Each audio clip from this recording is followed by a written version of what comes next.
All right. Worldwide, faith-based, community-driven streaming media. This is The Voice 17104.com from the Allison Hill District of Harrisburg, Pennsylvania.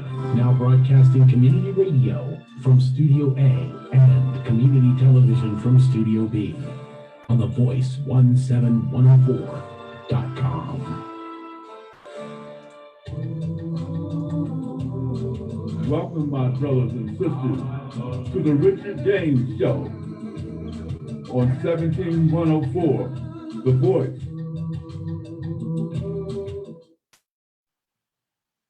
Go down, Moses, way down in Egypt land. Tell Pharaoh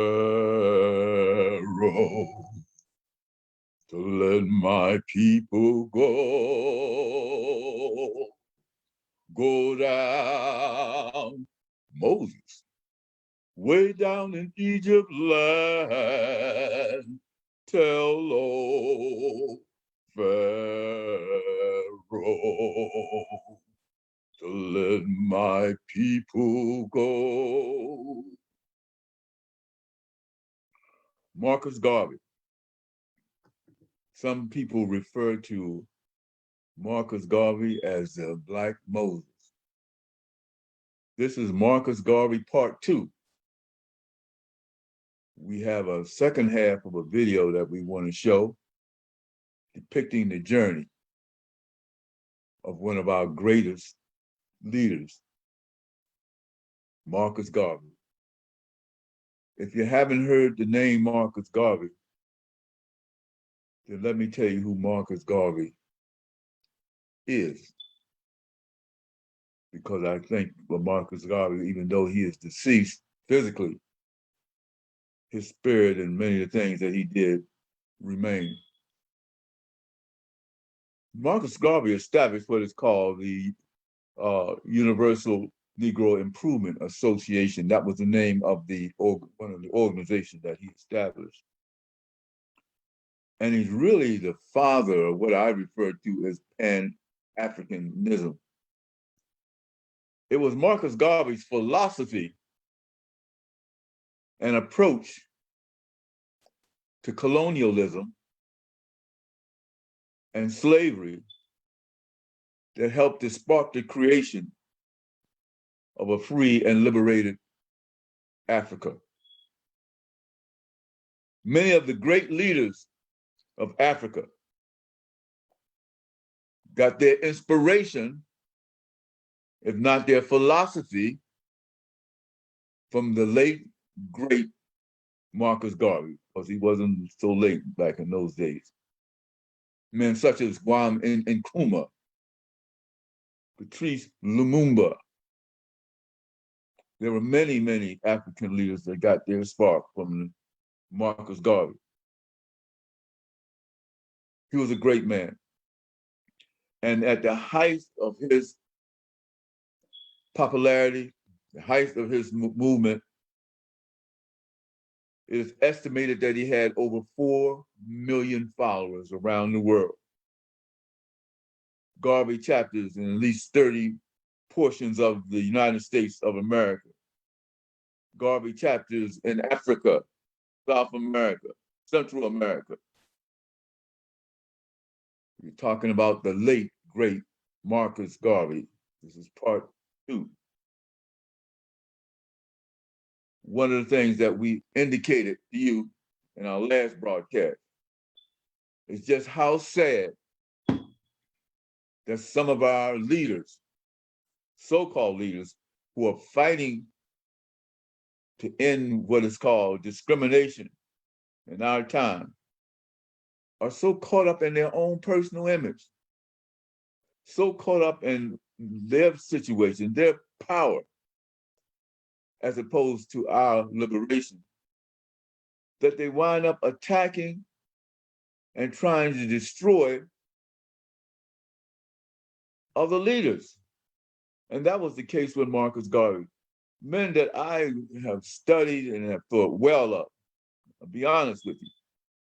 Men like A. Philip Randolph, whom I consider one of the noted leaders of our time. W. Du Bois, another noted leader. Some of these people collaborated with the, shall we say, some of the most evil people of our time, who cut their teeth in terms of what they do on trying to destroy this one man and his organization. But thank you, my friends, in spite of him being deported, in spite of him being in jail, his philosophy continues to rattle the cages of the colonialists. His philosophy continues to inspire the growth of our people and the liberation of our people. We will today present to you more of the history and the documentary on what some of the things, that this great man did.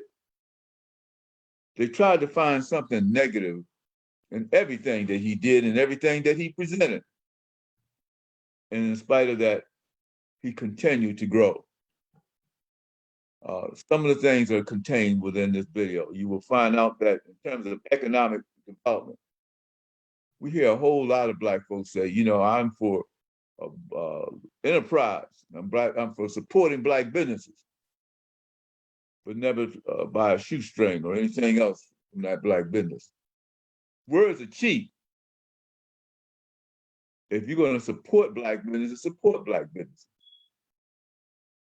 Garvey had the support of many of our working class individuals. And at the same time, others tried to destroy his leadership. Others tried to undermine what he was doing. He set up a steamship line, among other things. Numerous kinds of businesses that he set up. And at the same time, people worried about their own personal image, worried about their own power, worried about how the white man sees them, so-called white man. We supported evil relations, evil people who were out to destroy the civil rights movement, out to demean our people at home. During the period of time when Marcus Garvey lived, our people would be lynched, particularly in the southern states. Lynched, murdered, killed. Our soldiers who fought both in World War I and World War II returned home to bigotry, returned home to homelessness and mental illness. And instead of supporting these individuals, these veterans, and instead of supporting our people, they were more concerned with their particular image in the eyes of who they thought was important. Let me just say this. Even though we're going to deal with Marcus Garvey, we're going to present that. I want to talk about, yesterday was Columbus Day. And I want to say something about Columbus Day. I think that anyone who wants to celebrate any holiday has the right to do that. And I don't down that. But if it was up to me, first of all, Christopher Columbus did nothing good for my people. If I'm going to celebrate the individuals that helped to found America, and by the way, it was not Christopher Columbus. Decades before Columbus, there was a man who was the emperor of Mali called Mansa Musa. Mansa Musa has set up trading relationships with other indigenous people from Asia, Asians and Africans, and even other whites. The Vikings preceded Columbus. Okay, the Vikings, who are Caucasian, preceded Columbus. The Asians preceded Columbus. The Africans preceded Columbus. And that's not a blight or not a negative for Italian Americans, because we have some wonderful and great Italian Americans that have made numerous contributions to our society. And then some of us contributed to slavery and bondage. Oh, the things that my people had to go through. It's awful. Well, I just wanted to get you started. We got a ways to go. We're going to close out our broadcast, okay, with some information. We're going to talk to you about African Paradise, which is my business. We're also going to close out the information we presented on Marcus Garvey. And I suggest that you, whatever you can get your hands on, read it. You want to study and learn in the history of our people. Please read it. Study about Marcus Garvey. Share that with your kids. Share with them who the true heroes were and who the true heroes are. There are many men that have contributed to our society. And God knows Marcus Garvey is one. Okay, we're going to take a look at this video, and then we will return.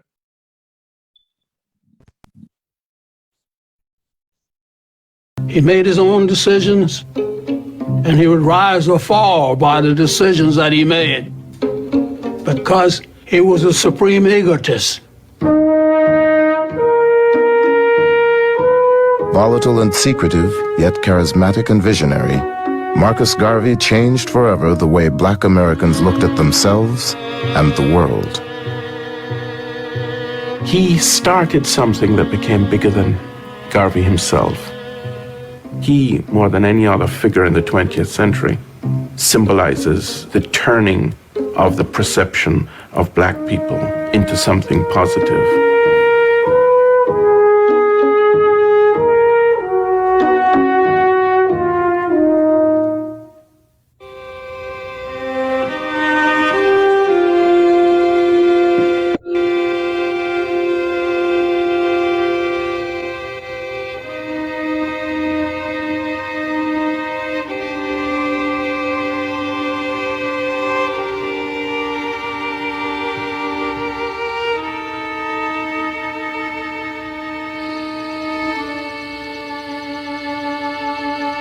Garvey's father was a mason, a professional mason.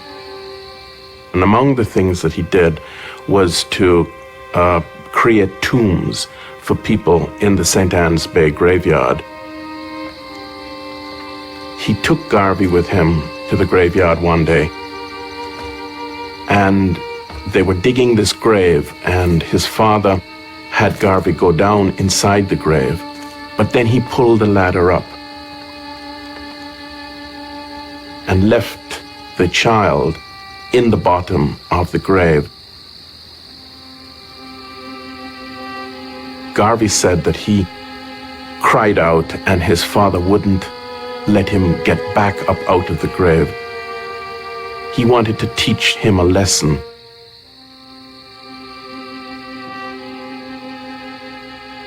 Alone in the grave, young Marcus Garvey learned that he could rely on no one but himself. It was a lesson he would carry for the rest of his life.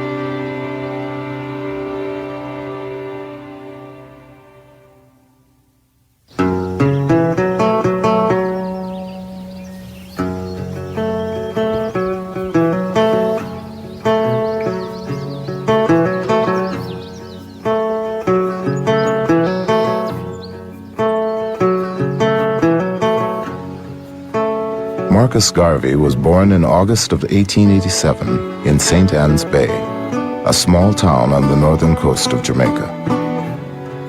His father, who had been born a slave, withdrew from the family for days at a time and insisted his wife and 2 children address him at all times as Mr. Garvey. My grandfather was a very stubborn man who had to have his way, who he was quite retiring to. He used to, the strange thing about him, he used to have his own little apartment off the main house where they lived. and he would be by himself there, reading a lot. Now, if you look at it, the thing, Marcus Garvey was like that himself too. He liked to be by himself. Marcus obviously inherited many of his characteristics. Marcus Garvey's father was repressed in many ways, a frustrated person, a person who could find no way out and seemed to have internalized much of the feeling that the world was against him. Garvey's mother raised crops and, like many women of her time, cooked for a white family to support her own. But Sarah Jane Richards wanted more for her only surviving son than a life of common labor in the banana fields. Garvey's mother had tremendous influence upon him, and she had great hopes for him. She wanted, in fact, to call him Moses, and she thought that he was going to do great things. That source of love, that someone, his mother in particular, loved him, helped to create that extraordinary self-confidence that Garvey had. As a boy, Garvey imagined himself delivering speeches to adoring crowds. He spent hours reading, and even bet his friends they couldn't pick a single word from the dictionary that he didn't know. The young Garvey had ambition. He wanted to get out of St. Anne's Bay. Later he said he dreamt of becoming the first gentleman in the world. And it seemed as if he early on developed this interest in a kind of dramatic, epic story of himself in which he would play a leading part.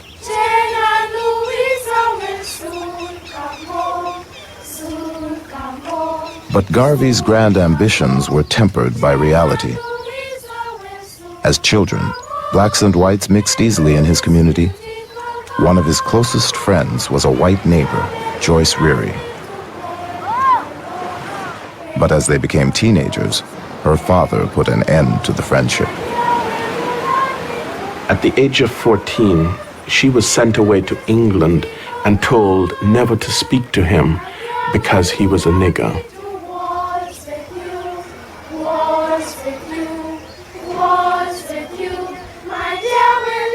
And he said that's the first time that he heard and became aware of this idea of being black and what it meant. He felt shut out. He felt that he was excluded and made to feel that he was not good enough. And the rest of his life was really an attempt to prove that he was just as good as anyone else in the world. Under the colonial education system, Garvey was forced to leave school at the age of 14. He became a printer's apprentice and quickly earned the status of master printer. In the print shop, he learned the power of controlling the written word and would soon publish his first newspaper, Garvey's Watchman.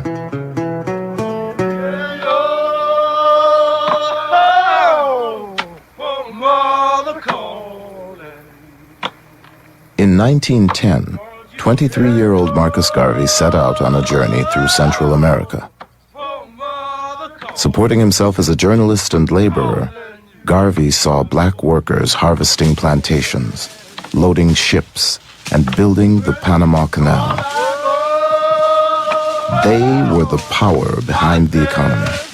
But in their isolation from each other, black people were powerless.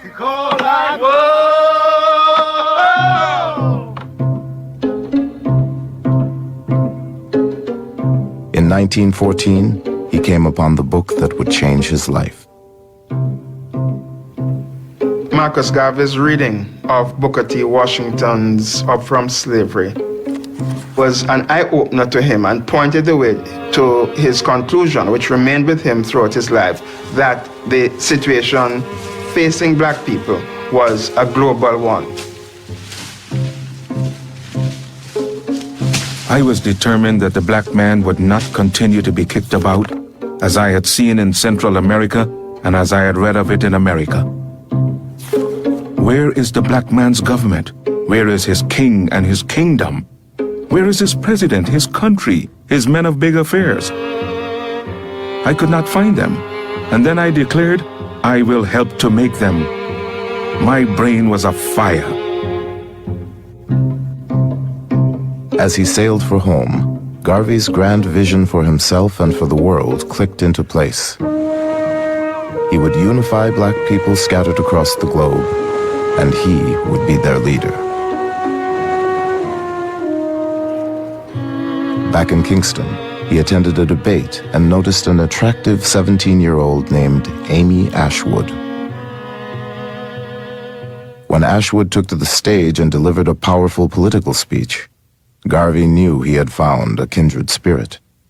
He approached her later that evening as they rode home on a trolley. "At last I have met the star of my destiny," Garvey exclaimed. Her parents were very opposed to it, particularly her mother, who was trying to keep her away from Garvey because Garvey didn't seem to have a solid income or be the type of person that she wanted her daughter dating. But Garvey was a great romantic, and he announced to Ashwood that she was his Josephine. And she says, if you are my Napoleon, and they make a pledge that they would remain together and forge what would become the Universal Negro Improvement Association, and they launch it together in August of 1914. With the motto, "One God, one aim, one destiny," the Universal Negro Improvement Association stressed race pride and sought backers for an industrial training school, modeled on Booker T. Washington's Tuskegee Institute. Garvey and Ashwood attracted a small, loyal following, but there was trouble from the beginning. Garvey created enemies by attacking established leaders. He wouldn't tolerate the slightest dissent from UNIA members, and he was a disastrous money manager, using contributions to the school to pay for his own living expenses. When his few supporters clamored for an accounting, 29-year-old Garvey decided to leave town. He hired himself out on the crew of the SS Talek, and in the spring of 1916, he left Amy Ashwood behind and set sail alone for New York City. His ideas had failed in Jamaica, but they would find new life in America.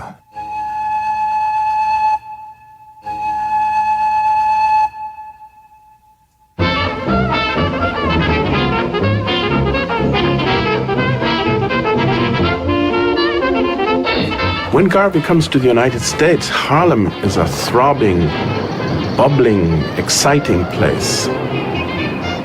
These are fantastic buildings, apartments. The street life is abundant. This is a fast-moving and a very affluent world, and it's a whole new world.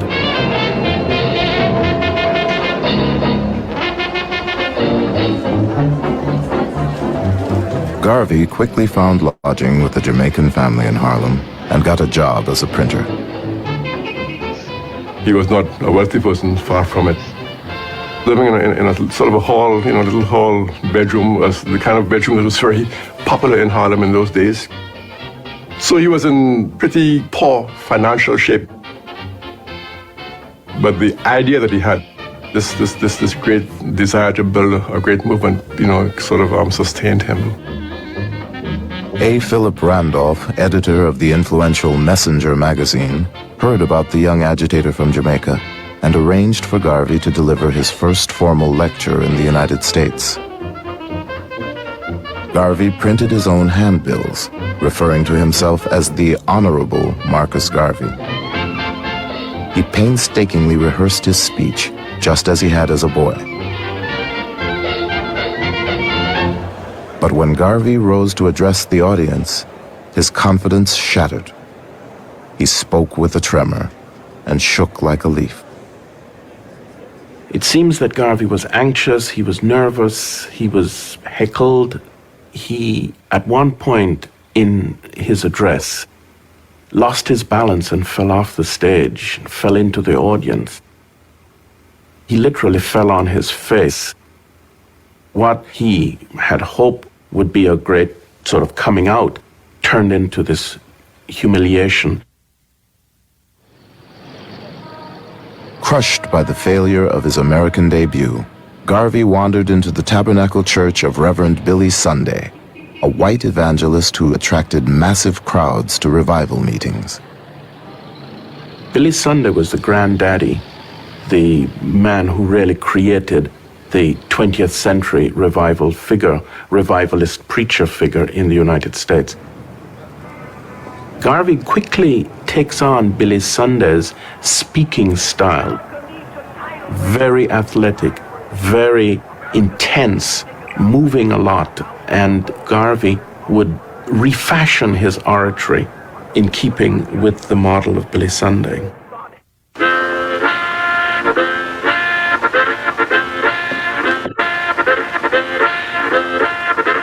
With renewed confidence in his power to move an audience, Garvey set out for a year-long tour of 38 states. His mission was still to raise money for a vocational school in Jamaica. But along the way, Garvey got a first-hand look at the contradiction of race in America, the stunning potential of the most affluent black population in the world, alongside the degradation of Jim Crow and the horrors of lynching.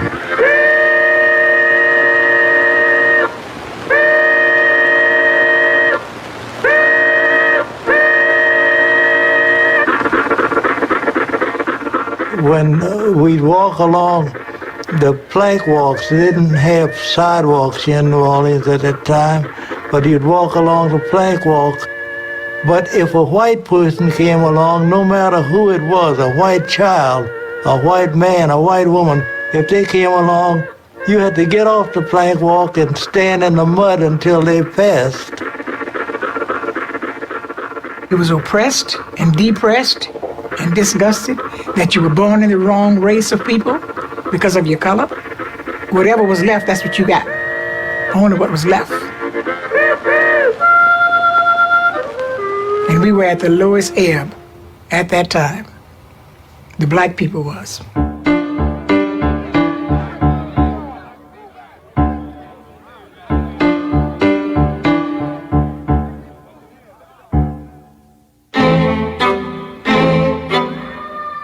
On July 2nd, 1917, just months after America's entry into World War I, the city of East St. Louis exploded in the worst racial rioting the country had ever seen. 39 whites and hundreds of African Americans were killed.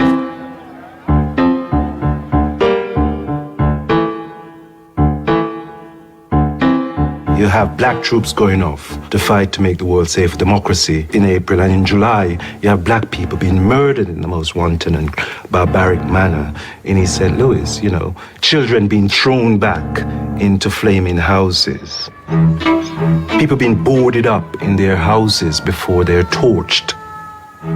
So even by American standards, East St. Louis was a horror.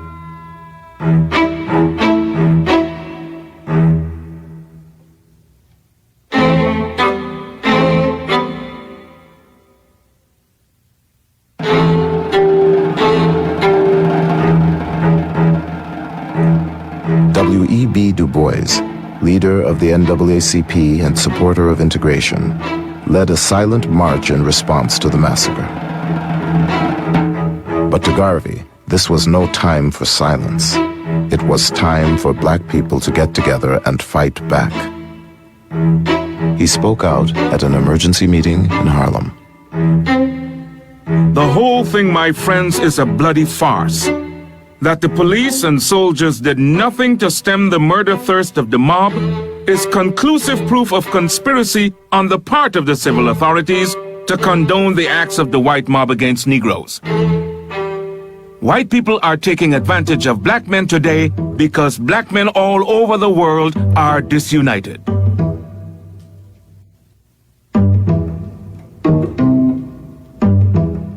It is that speech that marks the turning point of Garvey away from Jamaica, away from a preoccupation with matters related to the West Indies. And now he's not looking for support for what he is hoping to accomplish in the West Indies, but rather he is now sucked into the vortex of American race relations.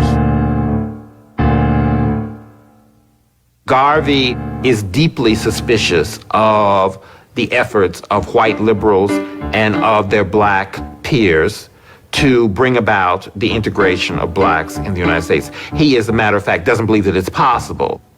He does not believe that white people can represent the best interest of black people.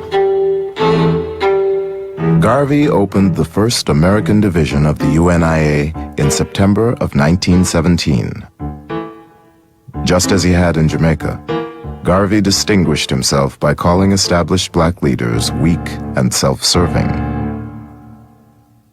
Even though I had a great deal of admiration for W.B. Du Bois and A. Philip Randolph and other black leaders of the time, I thought that their approach to our problems was too doggone tame, and that we needed to have that attitude of Marcus Garvey, that stand up on your feet and be ready to defend your manhood at all times. And all of a sudden, this golden voice from the Caribbean came and stood on the corners in Harlem and began to talk about self-esteem, holding up your backbone, no wishbones. And Mr. Garvey gave them hope that there was a dream for black people.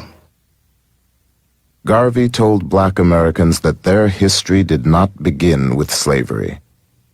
Africa's glorious past was also theirs to claim, he said, and people who had once done great things could do them again. Garvey's message was revolutionary because at that time, it told black people that they had to unite. They had to come together as one and believe in their roots, that they came from something greater than they were told. To begin with, Africa was called the Dark Continent. And the pictures that we got of Africa in those days were cannibals running around in the jungles, putting people in pots. Garvey changed all of that. I am the equal of any white man. I want you to feel the same way. We have come now to the turning point of the Negro, where we have changed from the old cringing weakling and transformed into full-grown men demanding our portion as men. He left the impression that the only way there could be a difference in the way black people of African descent could be treated would be for them to have a powerful nation of their own. Garvey toured the country again, this time initiating UNIA branches in big cities and small towns. Sunday meetings of the UNIA soon attracted thousands. A Garvey meeting was a day-long family affair, half political rally and half religious revival. The first time I went to a Garvey meeting was a Sunday afternoon in November of 1919. It was the first time I had heard the message of the UNIA. The day I met Marcus Garvey was one of the most exciting days of my life. It was filled with anticipation from the earliest part of the day, because I knew that I was going with my father to meet Marcus Garvey. And when Garvey came in the door, everybody stood up in one accord and said, "Speak, Garvey, speak." And it was just like a hush on the room. He said that the pen is mightier than the sword, but the tongue is mightier than them both put together.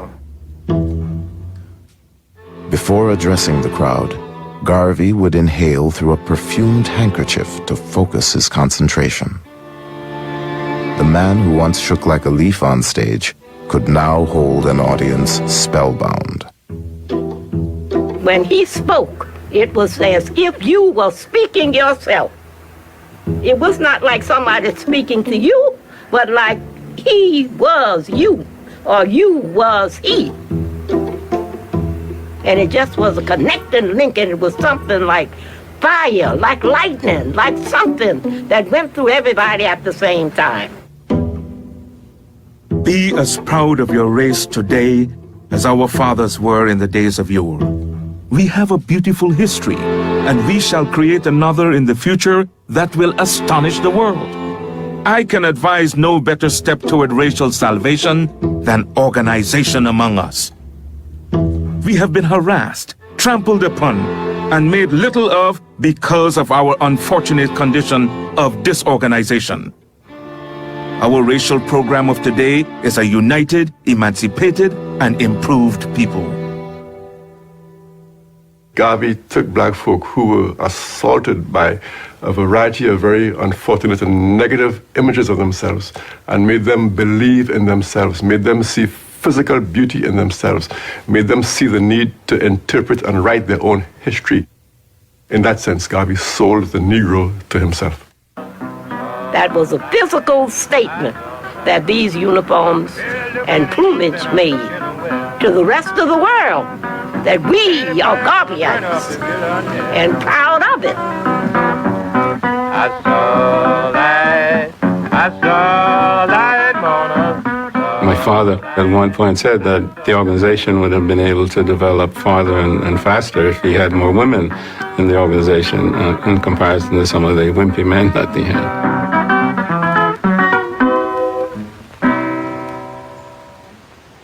With its elaborate rituals and official songs, Garvey's UNIA was a separate world. Members pledged allegiance to the red, black, and green flag, which Garvey himself designed as a symbol of a black nation in the making. Show me the race or the nation without a flag, and I will show you a race of people without any pride. But that was said of us 4 years ago. They can't say it now. Ethiopia, the land of our fathers, thou land where the gods love to be, as storm clouds suddenly gather, all armies come rushing to thee. And then the chorus went something like that. Advance, advance to meet the foe, let Africa be free. That's, women would sing that, and men would reply, advance, women, advance to victory. Men, advance, advance to meet the foe, advance. And everybody, with the might of the red, the black, and the green, advance. With the might of the red, the black and the green.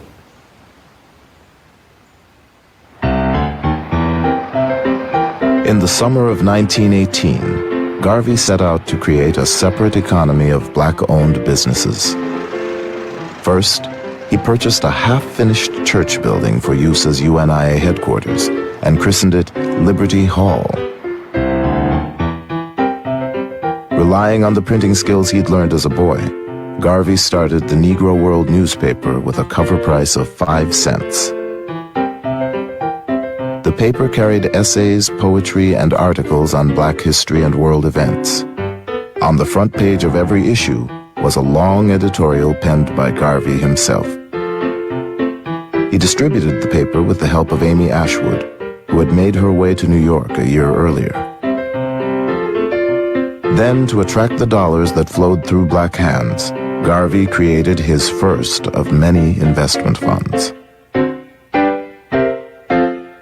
Garvey was aware that blacks had contributed to the war effort by purchasing over $220 million worth of Liberty bonds. And this contribution to the war effort indicated that there was some wealth within the black community in the United States. And his idea was that this black wealth should be converted into businesses that would benefit blacks and projects that would benefit black people. Garvey's idea of the UNIA was that it would teach success.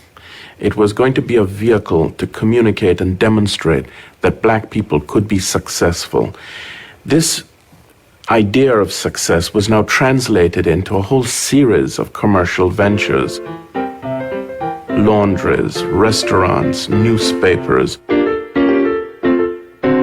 Garvey financed UNIA enterprises through the Negro Factories Corporation, which was capitalized with small contributions from his followers.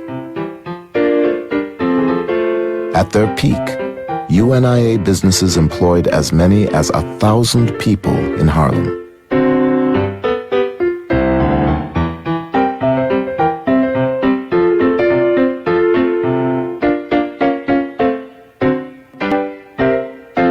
But UNIA businesses quickly began to flounder. Garvey hired managers with little or no experience. He shifted funds from one company to cover mounting losses in another. And he insisted that his followers play by his rules. When an early member of the Harlem branch challenged his leadership, Garvey physically assaulted him. Garvey was very authoritarian and very anti-democratic in the way he ran his organization. His primary concern was in loyalty, not in competence, because he does not attract around him people who are particularly competent, and they therefore would not tell him or try to stop him from using those monies to finance other endeavors in the UNIA. In October 1919, resentment against Garvey boiled over. A disgruntled investor named George Tyler pushed his way into UNIA headquarters, where Amy Ashwood was now working. Amy Ashwood didn't really want to let him in. He seemed disturbed. Garvey came forward, said, "What do you want?" Whereupon George Tyler pulled out a gun and began shooting. Amy Ashwood threw her body between the shooter and Garvey to protect her lover. George Tyler said, "I don't want to shoot you," trying to aim around her. She tackled Tyler and they tumbled down the stairs to the first floor. As soon as the shots were fired, the people on the first floor had called the police.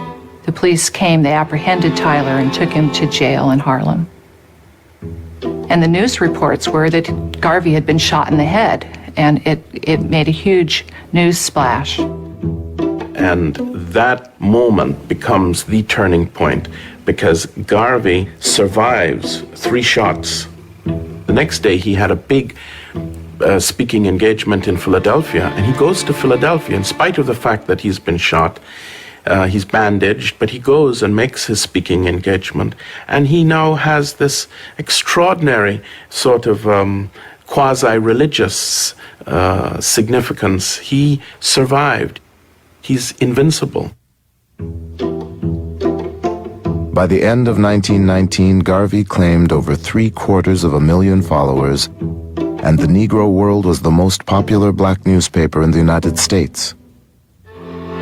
But his rising influence would soon make him a target of the federal government and a growing number of black critics who called the UNIA a house of cards.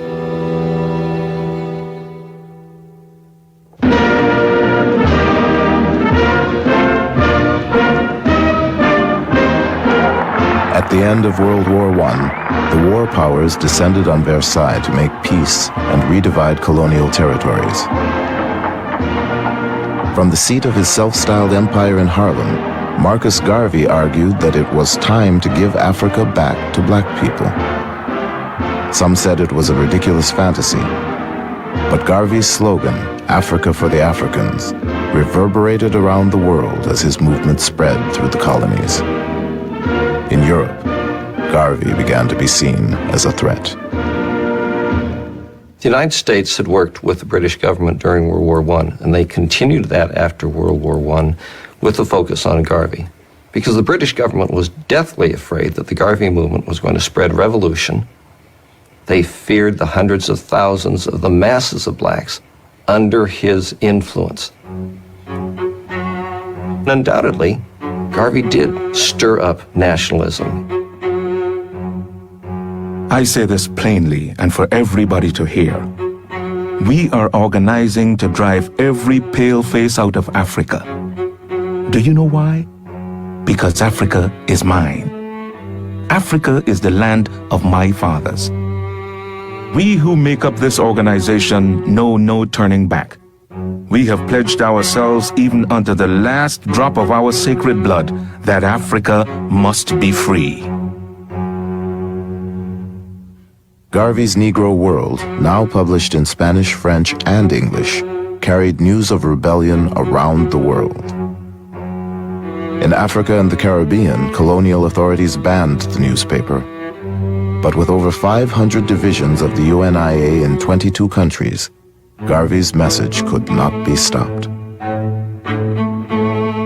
The Negro World was being smuggled into Kenya by seamen, black seamen, and then it would be read aloud to groups of people around this reader, plus young children, young boys in particular, who were charged with memorizing Garvey's editorial in the Negro World. So it would read out, and then these young boys would run off, having memorized it, run off to the villages and spread Garvey's word in that way.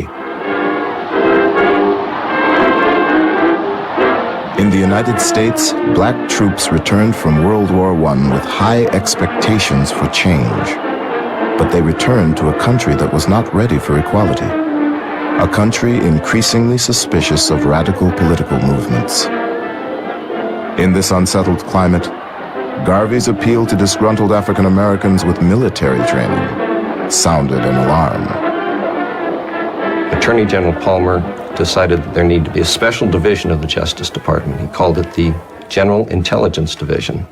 And he picked a young Justice Department attorney. He was really unknown at that time, but must have been known enough for his diligence, and his name was J. Edgar Hoover. Garvey really gets pinpointed. Hoover, the Justice Department, were clearly hooked on a fixation on Garvey, which would before long become a vendetta. J. Edgar Hoover wrote to a colleague, "Garvey is a notorious Negro agitator, affectionately referred to by his own race as the Negro Moses."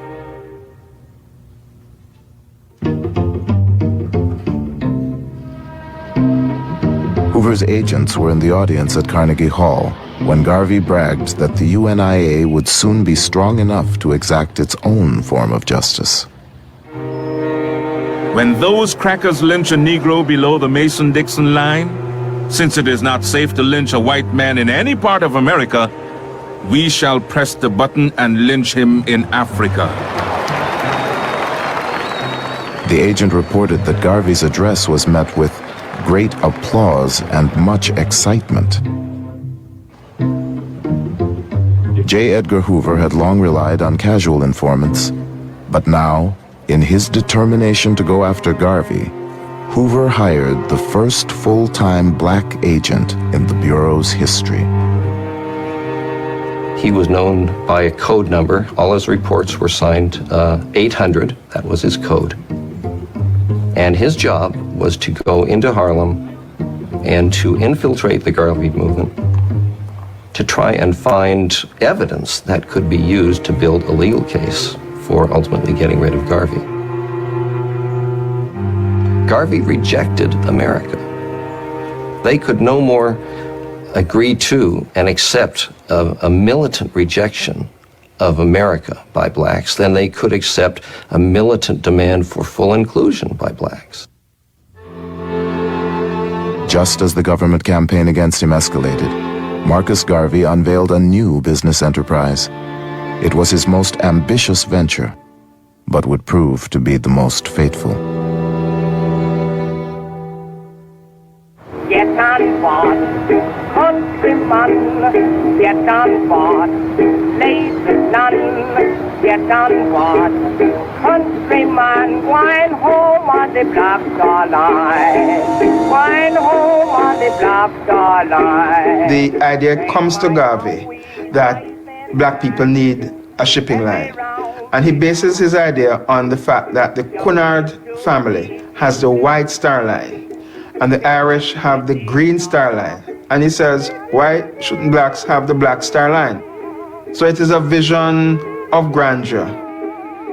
Black people were routinely Jim Crowed on ocean-going liners.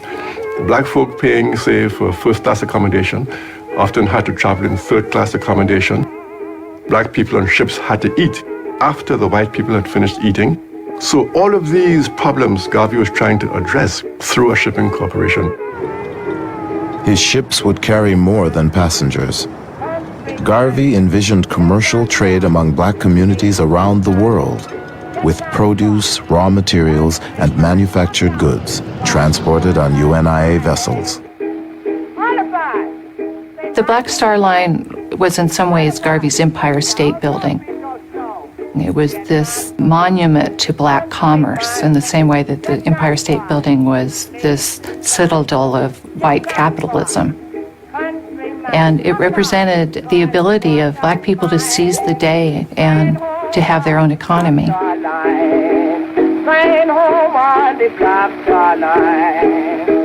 Garvey offered Black Star Line stock for sale in 1919.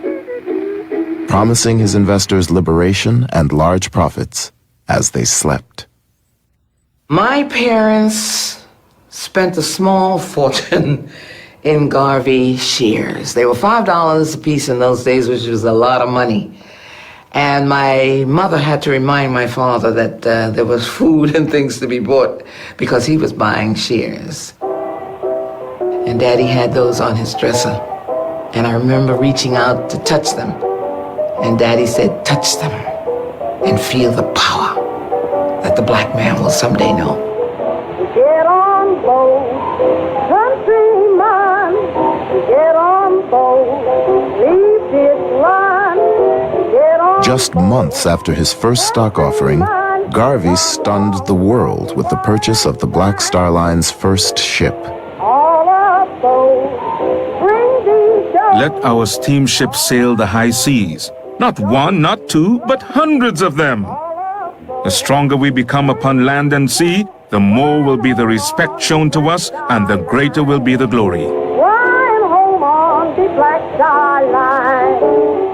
The SS Yarmouth, a 33-year-old wartime coal boat that Garvey planned to rename the Frederick Douglass, would set sail with an all-black crew under the command of Joshua Coburn, a black captain.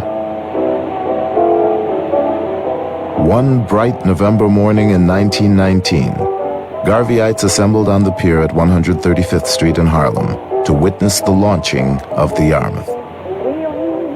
A spectator said, "We watched people jump up and down, throw up their hats and handkerchiefs, and cheer while the Yarmouth backed from the wharf and slowly glided down the North River." The ship appeared to embark on a spectacular ocean voyage, but because Garvey had not finished paying for it, the Yarmouth went only as far as the 23rd Street Pier. When the Yarmouth finally made its maiden voyage, it was...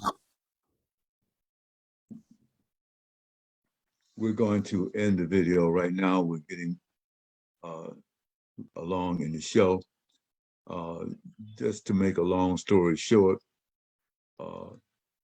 Garvey had sold shares in the steamship line, and he was somehow charged with mail fraud in this particular instance, and he was arrested and sentenced to serve 7 years in prison.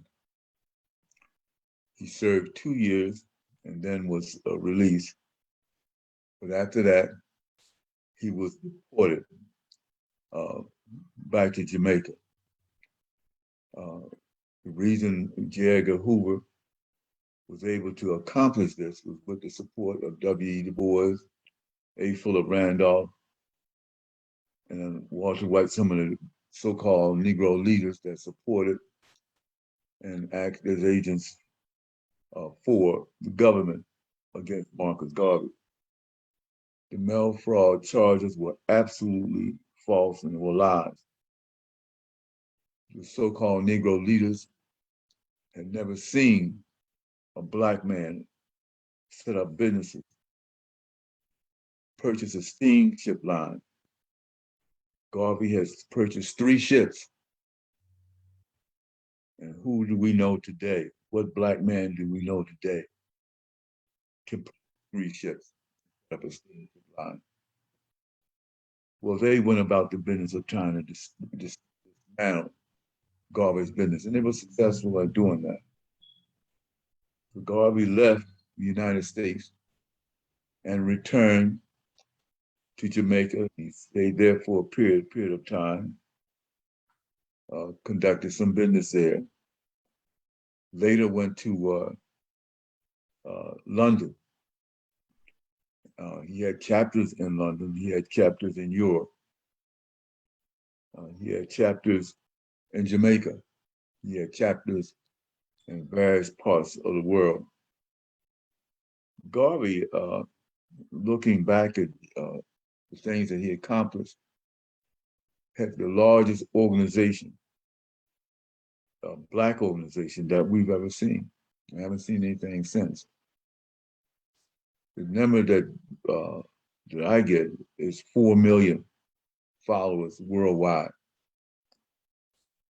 He had also developed some economic things, and people were saying that he wasn't good at handling money and this and that. They tried to find some lie to try to destroy this man. He set up what he called a philosophy of black nationalism. What does that mean? Does that mean you hate white folks? No, it means that black people set up some form of nation state, and it doesn't mean a physical state. He wasn't going to set up a country within a country. A couple of things. One thing, he thinks that as many black folks could go back to Africa as they can, and he estimates that over 20 million blacks went back to Africa, basically to Liberia and also to Sierra Leone and other parts of Africa. We also felt that where we are, that the nation is where we are. So Garvey established businesses, helped people to establish businesses. And let me tell you, in the first couple of years of any business is very, very difficult. And many people who go into business don't necessarily have the background to really make it work. So they did that.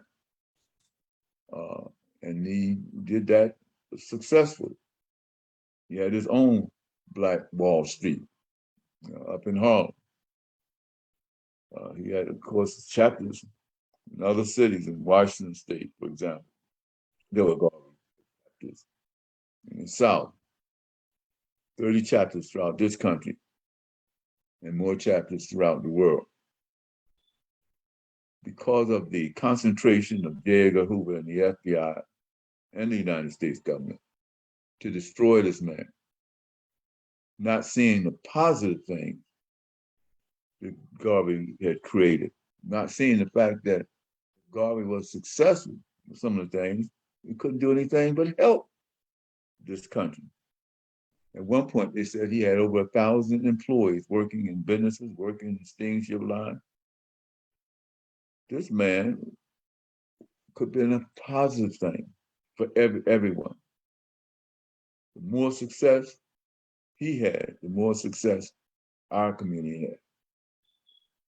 So there's a lot more to the history and story of Marcus Garvey. He was born in 1987 and he died in 1940. I personally was born in 1941. And during that period of time, he made more things happen for our people and for people in general, really, than anyone had ever done. Thank you so much. This is part 1 and part 2 of the Marcus Garvey story. There are books and there are documentaries on Marcus Garvey. I encourage you to read those books. Study it. We need to know about these Black leaders who have contributed greatly to our society. But in closing, I always try to lift up African paradise. And we have some pictures to show you in regards to African paradise and what's going on. Here we are, African paradise located in the Lebanon Farmers Market. And you can see there's pictures of, we have African clothing, oils, we have a whole slew of African drums. We have tall 4-foot giraffes. And now we have our Christmas items in. Here are our Black Santa Claus. You know, we have a whole slew of collection that we were able to pick up. We also have a little black band here. And we have we still have original oil paintings from Guinea-Bissau. And we were reaching out our hands to you. And yes, do we need you? Yes, we do. We need you to come in, take a look. If you haven't gotten that Christmas gift yet for the one that you love, consider us. We got all kinds of things. We have soapstone statues from Kenya. We have incense, oils. We have natural soap that will help you to improve your skin. And there I am. We also have some wonderful, beautiful, authentic masks that came in. So come in again and join us, visit us.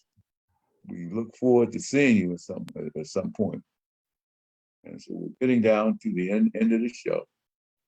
By the way, we do have a web page. Look us up on Facebook, African Paradise, and you can get an idea from there exactly the kinds of things we offer. And we're going to be setting up an arrangement online where you'll be able to purchase some of these items online. We're located, we are our number 717-724-7150. If you have any questions, feel free to give me a call. And we'll try to answer those questions. And we want to, again, and we do every week, thank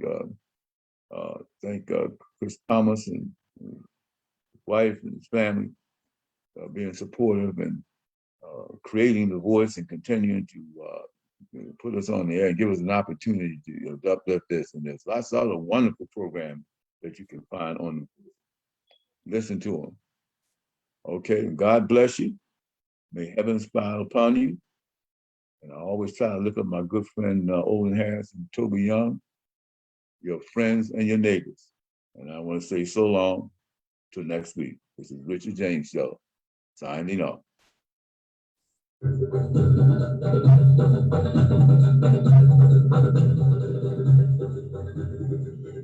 Thank you again for tuning in to the Richard James Show.